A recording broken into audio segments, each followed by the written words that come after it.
आप लोग यहाँ से लेकर के वहां तक सुनने के लिए तैयार है? जो उसके साथ हाथ उठाइए इंशाअल्लाह। जोहर की नमाज असर में पढ़ेंगे, हाथ उठाइए इंशाअल्लाह। जनाजे की नमाज मस्जिद में होगी, हाथ उठाइए इंशाअल्लाह। आज आजान सुनेंगे, कल नमाज पढ़ेंगे, हाथ उठाइए इंशाअल्लाह। सीधा रांची लेकर के आपको हम जाएंगे। ध्यान से सुनिएगा, तेजी के साथ। ये जलसा जब खत्म होगा तो लोग अपने घर जाएंगे। जलसा जब खत्म होने होगा, बिल्कुल करीब है, गिल साहब आएंगे, मुमताज आतिफ साहब, बहुत बड़े शायर हैं। इनकी सूरत देख करके आदमी शेर भूल जाता है, इतना बड़ा शायर। जलसा जब खत्म हो जाएगा तो आप लोग यहाँ से जाएंगे, तो कुछ लोग जब तकिया पर सर रखेंगे तो चित सो जाएंगे। ये भी सुन्नत के खिलाफ है। जानते हैं क्यों? जब अखाड़े में पहलवान लड़ता है तो जो चार चित हो गया वो हार जाता है। अल्लाह के रसूल ने अपने उम्मती के लिए हारने की हालत को पसंद नहीं किया, जीतने की हालत को पसंद किया। इसलिए चार चित सोना सुन्नत के खिलाफ। दूसरा तरीका होगा, लोग घर जाएंगे, पेट के बल सो जाएंगे, मुंह नीचे, पेट नीचे, पीठ ऊपर, कमर। ये भी सुन्नत के खिलाफ। जानते हैं क्यों? ये जहन्नमी की हालत है। इसी हाल में जहन्नम में घिसेट करके फेंका जाएगा। अल्लाह के रसूल ने जन्नती की हालत को पसंद किया अपने उम्मत के लिए, अपने उम्मती के लिए। जहन्नम की हालत को पसंद नहीं किया। तीसरा तरीका होगा, लोग सोएंगे करवट पर, बाईं करवट पर सो जाएंगे। ये बाईं करवट पर दिल है, जिस पहलू पर दिल है उसी पहलू पर जब सोएंगे तो दबा करके नींद आएगी। इतनी दबा करके इतनी खतरनाक नींद आएगी कि आंख भी बंद हो जाएगी, कान भी बंद हो जाएगी। इसलिए सुन्नत के खिलाफ। एक ही तरीका रह गया सुन्नत के मुताबिक। गए तकिया पर सर है, दाएं करवट पर सो गए, दिल जो बाईं करवट पर था लटक गया, दिल लटक रहा है और आदमी सो रहा है दाईं करवट पर। यह सुन्नत के मुताबिक इसलिए है। इस हालत में सिर्फ आंख सोती है, कान खुले रहते हैं। अब मस्जिद से जब आजान की सदा आती है तो कान में पहुंचती है, इसलिए सुन्नत के मुताबिक है। एक नमूना आपकी खिदमत में रखता हूं, ध्यान से सुनिएगा, तेजी के साथ निकल जाएगा। जब आजान हो मस्जिद से तो आप खामोश हो जाइए, कुछ नहीं बोलिए। जब आजान गुजर जाए तो दुआ पढ़िए। जानते हैं इस अदब के नतीजे में आपको क्या मिलेगा? मरते वक्त में अल्लाह ईमान की दौलत अता फरमाएगा। अगर आप काम धंधा में लगे रहे, आजान होती रही, आपने आजान की तरफ ध्यान नहीं दिया, खुदा का नाम गुजर गया, रसूलुल्लाह का नाम गुजर गया, आपने किसी का अदब नहीं किया। जानते हैं हदीस में आता है, अल्लाह के रसूल फरमाते हैं, हो सकता है कि उधर आजान खत्म हो और इधर तेरे सीने से ईमान का जनाजा निकल जाए।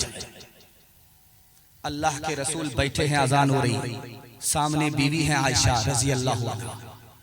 पूछा, मनंती तू कौन है? कहा मैं आयशा। का कौन आयशा? का अबू बकर की बेटी। का कौन अबू बकर? का अबू कुहाफा के बेटे। का अबू कौन? अबू कुहाफा के बेटे। डर के मारे मारे। जब आजान खत्म हुई, आकर के कहा कि या रसूल अल्लाह, मैं आपकी बीवी, आपने अपनी बीवी आयशा को नहीं पहचाना। अब यारे गार अबू बकर को नहीं पहचाना, और अबू कुहाफा मेरे दादा, आपने मेरे दादा को भी नहीं पहचाना। उस मौके से अल्लाह के रसूल ने फरमाया, ए आयशा, जब मस्जिद से आजान की सदा लगती है तो मैं सिर्फ और सिर्फ अपने खुदा को पहचानता हूँ, किसी को नहीं पहचानता। एक मिसाल पर पैगाम खत्म कर रहा हूँ। इस मुल्क के वजीर आजम थे, उनका नाम था मुरारजी भाई देसाई। इस मुल्क के वजीर आजम, उन्होंने हिंदू मुसलमान से आकर के कहा कि लोगों, मुझे एक मुअज्जिन दे दो, एक इमाम दे दो, मैं अपनी जेब से तनख्वाह दूंगा। मैंने देखा है कि बीच में सड़क है, सड़क के एक किनारे मंदिर है, एक किनारे मस्जिद है। मंदिर का तो दरवाजा खुला हुआ है, मंदिर आबाद है, मस्जिद का दरवाजा बंद है, उसमें ना आजान होती है ना नमाज होती है। खुदा के वास्ते मैं हिंदू जरूर हूँ, लेकिन मैं चाहता हूँ कि हिंदुस्तान के मुकद्दर पर ताला ना लगे। मुझे एक मुअज्जिन दे दो, एक इमाम दे दो, जेब से तनख्वाह मैं दूंगा। जब मस्जिद आबाद रहेगी तो मुकद्दर का ताला हिंदुस्तान का खुला रहेगा। अगर मस्जिद का दरवाजा बंद हो गया तो मुसलमान से पहले हिंदुस्तान के मुकद्दर पर अल्लाह ताला लगा। हाथ उठाइए, वादा कीजिए, सिर्फ जुमा की नमाज जुमा में इंशाअल्लाह। हाथ उठा दीजिए, खैर हाथ उठाइए इंशाअल्लाह। हाँ हाथ उठाइए, माशाअल्लाह। हाथ उठा करके लहरा भी रहे कि मैं आपका वोट लेने के लिए आया। अपने किरदार का तू पहले तो गाजी बन जा, जीत ना पाए कोई ऐसी तो बाजी बन जा, जीत ना पाए तोड़ने वाले बनाएंगे तेरी खुद मस्जिद, तोड़ने वाले बनाएंगे तेरी खुद मस्जिद। शर्त बस ये है कि तू पहले नमाजी बन जा, शर्त बस ये है कि मस्जिद के हवाले से पैगाम खत्म हो गया।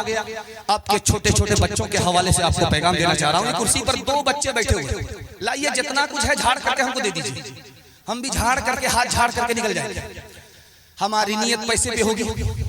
लाइए माशाल्लाह, आपके जज्बे को मैं सलाम करता हूँ। जब बुनियाद की एक ईंट का सवाल किया जा रहा था तो पता चला कि डाक पहुंच गई 1.5 लाख।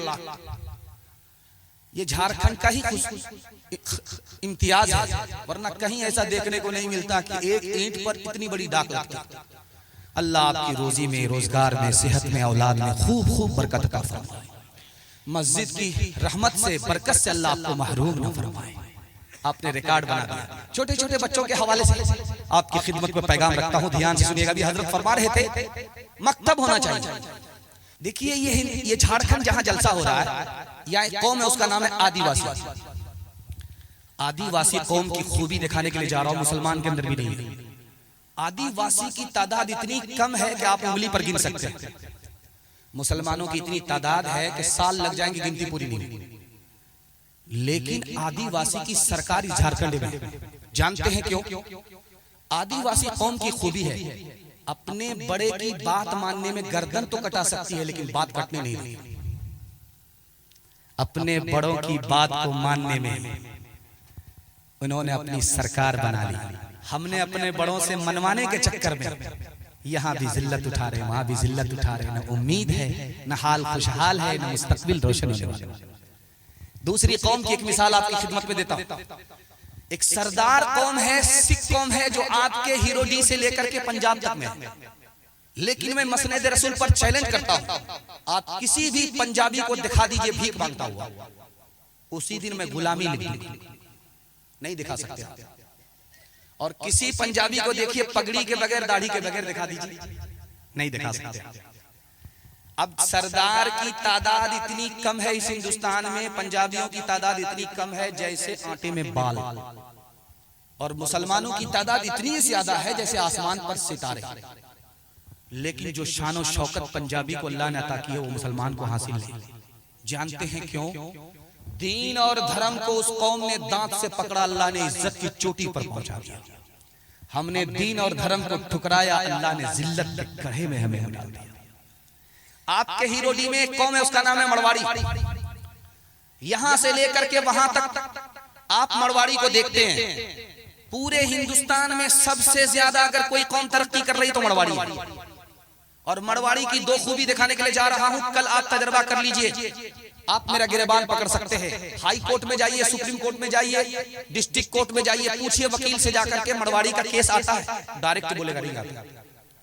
क्यों भाई? मरवाड़ी का झगड़ा आपस में नहीं होता है, घर में बैठ करके हल हो जाता है, अदालत में नहीं जाता। और मुसलमानों का डोरी एक्ट केस 2017 में एक जिला में कितना 33 हजार। इस घर को आग लग गई, घर के जवाब। दूसरी खूबी मरवाड़ी के दिखाने के लिए जा रहा हूं। मरवाड़ी में अगर कोई नीचे गिरेगा तो उसको सब लोग मिलकर के संभालेंगे। 100 मरतबा नीचे जाएगा, 100 मरतबा संभालेगा। बदकिस्मती से अगर हमारे घर का आदमी अगर ऊपर जा रहा, तरक्की कर रहा, तो घर का ही आदमी उसकी टांग खींच करके नीचे करता है, बेटा इतनी जल्दी ऊपर जाने की जरूरत नहीं है, बराबर ही में रहो। आप के यहाँ भी रमजान में आखिरी जुमा आया होगा, उसका नाम है अलविदा जुमा। उसमें एक ऐलान हुआ था, आपके यहाँ भी ऐलान हुआ। इमाम साहब मिंबर पर खड़े होकर के बोले कि 7:30 बजे, 8:30 बजे, 9:30 बजे ईद की नमाज ईदगाह में होगी। ऐलान हुआ था। जैसे ही ये ऐलान हुआ, एक आदमी आकर के बोला, इमाम साहब ईद की नमाज अगर मस्जिद में होगी तो मैं पढ़ूंगा, अगर ईदगाह में होगी तो कसम है मैं कभी नहीं पढ़ूंगा। अब इमाम साहब का सर चकरा गया, ईद की नमाज ईदगाह में होती है, ये आदमी क्यों ईदगाह में नहीं पढ़ना चाहता? तो पूछा कि क्यों? बोला कि मेरे भाई का रगड़ा है, झगड़ा है, केस मुकदमा चल रहा है, वो ईदगाह में नमाज पढ़ेगा, वो मनहूस अगर वहां होगा तो मैं कभी नहीं। तो इमाम साहब ने तरीका बताया कि तुम्हारा भाई एक किनारे में बैठेगा और तुम एक किनारे में नमाज पढ़ोगे, जब नमाज खत्म हो जाएगी तुम अलग रास्ते से चले जाना, वो अलग रास्ते से चला जाएगा। इसका जवाब सुनिए, आप किनारे की बात करते हैं, अगर मुझे पता चल गया कि वो जन्नत में गया है तो मैं जन्नत में भी नहीं जाऊंगा। हाथ उठाइए, वादा कीजिए, मोहब्बत से जिएंगे, मोहब्बत से मरेंगे, दूसरे की मदद करेंगे, मदद से हाथ नहीं उठाएंगे इंशाअल्लाह। मनफात एक है इस कौम की नुकसान भी, एक ही सबका नबी दीन भी ईमान भी, हरम पाक भी अल्लाह भी कुरान भी, क्या बड़ी बात थी होते जो मुसलमान भी, फिरका बंदी है कहीं और कहीं जाते हैं, क्या जमाने में पनपने की यही बातें हैं। औरतों के हवाले से, पर्दे के हवाले से पैगाम आपकी खिदमत पर रखता हूँ। 5 मिनट का सिर्फ मेरे हिस्से का जलसा है, लेकिन जलसा मुकम्मल नहीं होगा। सबसे बड़ी सच्चाई की बात यह है कि मैं अपनी मजबूरी मुफ्ती साहब से सुनाया, और मुफ्ती साहब जो है एक बड़े आलिम दीन दारुल देवबंद से आए, उनके एहतराम में बेचारे कुर्बान हो गए, और मैंने भी खरा खोटा सुनाया। सबसे ज्यादा सितम नाज़िम जलसा पर होता है, मैं इनके लिए माजरत खा हूं। और दूसरा इशार किया दिल साहब ने, दिल साहब को पढ़ना था, उन्होंने अपना वक्त मुझे दे दिया है, और मुझे खुदा कभी माफ नहीं करेगा अगर आप दिल साहब को सुने बगैर चले गए तो जलसा भी मुकम्मल नहीं हुआ। दिल साहब को सुनेंगे और मुमताज आतिफ साहब, जिसके लिए मैंने कहा, देखिए जब से उसका नाम मैंने लिया पैसा कमाना आ रहा है, नीचे से पैसा ज्यादा आता था, तो जरा देखिएगा मुमताज आतिफ को भी सुनना है। जिंदगी भर जलसा सुने के लिए है, ये एक रात इबादत में लिखी जा रही है। अभी 2 अजीम मेहमान का आपको सामना करना है, फिर सदरे जलसा की दुआ पर आपको अपनी मजदूरी लेकर के जानी है। मैं मेहमान हूँ, मुसाफिर हूँ, मेरे वादे का आप पूरा ख्याल रखेंगे। हाथ उठा दीजिए इंशाअल्लाह। पेशाब पखाने को रोक करके बैठेंगे, हाथ उठाइए इंशाअल्लाह। ये गलती मत कीजिएगा, ऊपर से ही लाइसेंस है। खैर, पर्दे के हवाले से पैगाम आपकी खिदमत पर रखता हूँ। महाभारत में, महाभारत किताब है, उस किताब में लिखा है कि जब बाप जवान हो, बेटी जवान हो, तो दोनों एक जगह तन्हाई में ना बैठे। महाभारत में लिखा, महाभारत में लिखा हुआ है, बाप जवान है, बेटी जवान है, बाप जवान बेटी जवान एक जगह ना बैठे। उस किताब में उसकी वजह लिखी कि बीच में शैतान है, कहीं ऐसा ना हो जाए कि जवान बेटी की आबरू का लुटेरा बाप बन जाए, इसलिए जवान बाप जवान बेटी के साथ तन्हाई में ना बैठे। ये देख रहे हैं आप माला, ये माला उस वक्त पहनाया जाता है जब किसी से आदमी खुश होता है, उस वक्त ये पहनाया जाता है। और ये माला कब पहनाया जाता है? जब माल बचाना होता है, तो ये बहुत ज्यादा पहनाया जाता है। उस वक्त आप देखिएगा, माल बचाना है, माला धड़ाधड़ धड़ाधड़ धड़ाधड़, इससे आसान और क्या काम। और देखिए कि जब माला ज्यादा आ रहा तो समझ जाइए इस आदमी को ऊपर जाने का टाइम हो गया। तो देखिए ये माला, बनवास 14 साल का बनवास काट करके राम जी जब आ रहे थे तो लक्ष्मण के हाथ में माला दिया गया कि ये माला लो और अपनी भाभी सीता के गले में डाल करके आओ कि आबरू बचा करके जंगल से आ रही है।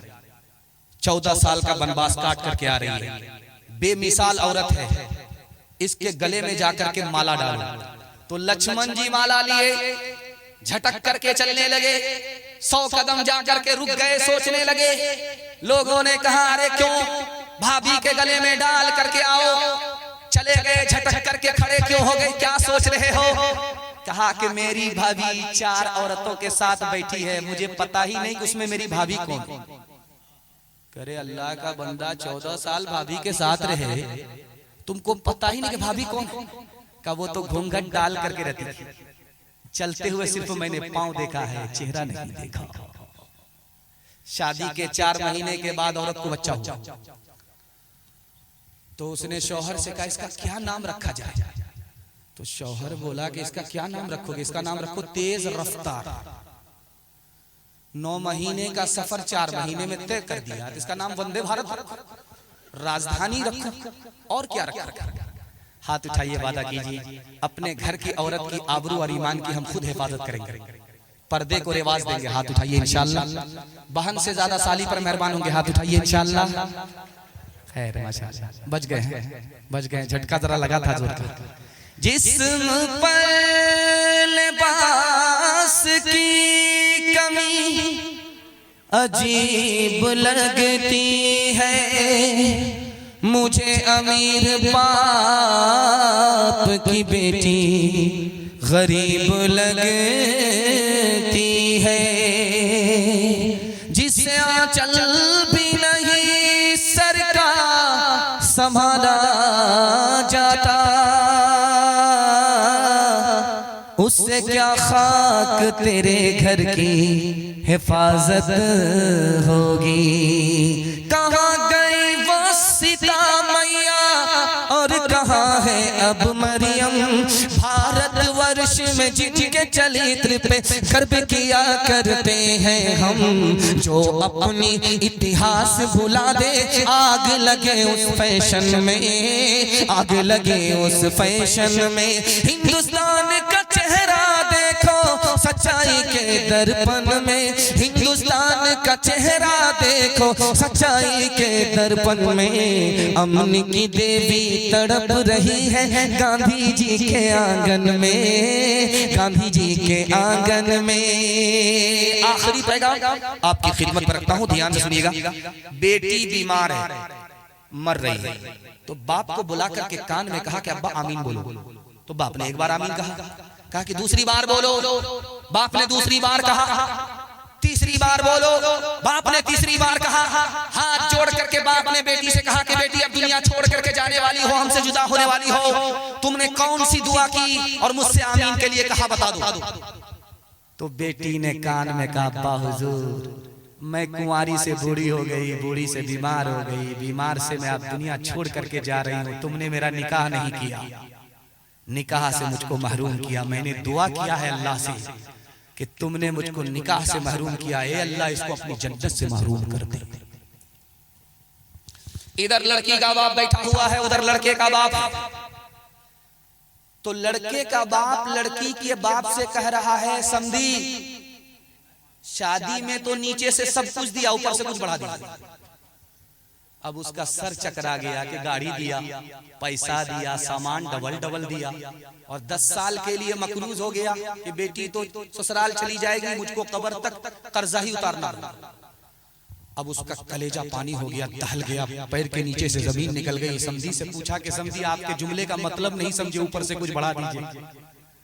ये सियाना खफा होता है कि आपको एक इशारा समझ में नहीं आता, नीचे से तो आप सब कुछ दिए हैं, ऊपर से भी कुछ बढ़ा दीजिएगा। 100 गाड़ी बारात लेकर के आऊंगा, तेल का पैसा भी आप ही दीजिएगा, किराया भी आप ही दीजिएगा, हलवाई की दुकान नाना जी का फातिहा। हाथ उठाइए, वादा कीजिए सुन्नत के मुताबिक अपने बेटे का निकाह करेंगे, कोई डिमांड नहीं करेंगे इंशाअल्लाह। अगर फ्री में मिला तो छोड़ेंगे नहीं, हाथ उठाइए इंशाअल्लाह। खैर माशाअल्लाह। कितना सच है कितना झूठ है, कितना हक है कितनी लूट है, कितना हक है कितनी लूट है, रख सभी का लाज कुछ न बोल, क्या है ये समाज कुछ न बोल, क्या है ये समाज कुछ न बोल। ढोल का ये बोल सिर्फ देख ले, ऐ दिल ज़बान खोल सिर्फ देख ले। बाबा बाप के हवाले से आखिरी पैगाम, ज़हमत तमाम एक लाइन एक मिसाल पर पैगाम को खत्म कर रहा हूँ। दुआ करता हूँ अगर आपके माँ बाप जिंदा हैं तो अल्लाह इसकी खिदमत के लिए आपको कबूल फरमाए। माँ बाप मर चुके हैं तो दुआए मग़फ़िरत के लिए कबूल फरमाए। हाथ उठाइए, दुआ कीजिए, हाथ उठाइए, वादा कीजिए माँ बाप को माफ करेंगे, माँ बाप से बदला नहीं लेंगे इंशाअल्लाह। एक औरत आई भूखी प्यासी, 2 बच्चे साथ में लेकर गई, अल्लाह के रसूल के घर आई। अल्लाह के रसूल थे नहीं, बीवी हजरत आयशा सामने थी। चूल्हा जल नहीं रहा था, घर में फाका था। वो औरत उम्मीद से आई थी कि नबी के घर जाऊंगी तो कुछ खाने को मिलेगा, बच्चे को खाने को नहीं। हजरत आयशा रजी अल्लाह अन्हा ने 3 खजूर उस औरत को हाथ में दिया, 3 दाने खजूर के। उसने 1 दाना खजूर एक बच्चे को दिया, दूसरा दाना एक बच्चे को दिया।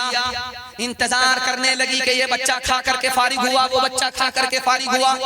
जब दोनों बच्चे ने अपना अपना हिस्सा खा लिया तो इसने अपने हिस्से के 2 टुकड़े किए, एक टुकड़ा एक बच्चे को दिया, दूसरा टुकड़ा दूसरे बच्चे को दिया। हजरत आयशा ने हजरत अल्लाह के रसूल से तज़किरा किया। आपने उस मौके से फरमाया, माँ बाप की हस्ती इतनी बड़ी होती है, माँ बाप की जात इतनी बड़ी होती है। खाता बच्चा है, खुश माँ बाप होते हैं, पेट बच्चों का भरता है, फाका माँ बाप क्या करते हैं। खाना खा रहा था, मजा नहीं आया तो बीवी से कहता है, माँ से कहता, माँ तू बूढ़ी हो गई, तुमको आज तक सालन बनाने के लिए नहीं आया। तो माँ ने कहा कि बेटा खफा क्यों होता है, तेरी बीवी ने बनाया। कहा सुभान अल्लाह, इसीलिए तो सोच रहा था कि दुनिया में पहली बार इतना मजा कैसे आ रहा है। तो माँ ने कहा बेटा तू शोहर नहीं है, नौकर है, जोरू का गुलाम है। हर चीज तो मिल जाएगी बाजार में, लेकिन बाजार में लेकिन माँ बाप से बढ़कर कोई दौलत न मिलेगी। आंचल जो उठा कर के दुआ माँ तेरी कर दे, माँ तेरी कर दे। दुनिया हो या उक़बा कहीं जिल्लत न मिलेगी। माँ बाप तरसे है पीने को पानी, बेटा है राजा बहू फुलवा रानी, बेटा है राजा बहू फुलवा रानी। बुढ़वा और बुढ़िया पे नहीं है ध्यान, हरे मुसलमान, हरे मुसलमान। माँ बाप भाई बहन को रुलाए, बीवी को बाहर से लाकर खिलाए। कल तेरी औलाद, कल तेरी औलाद लेगी परान, हरे मुसलमान, हरे मुसलमान। 3 वादे पर खड़े हो जाइए, जिंदगी भर के लिए जलसा कामयाब हो जाएगा। हाथ उठाइए, वादा कीजिए, अल्लाह की इबादत करेंगे इंशाअल्लाह, रसूलुल्लाह की इताअत करेंगे इंशाअल्लाह, मखलूक की खिदमत करेंगे इंशाअल्लाह।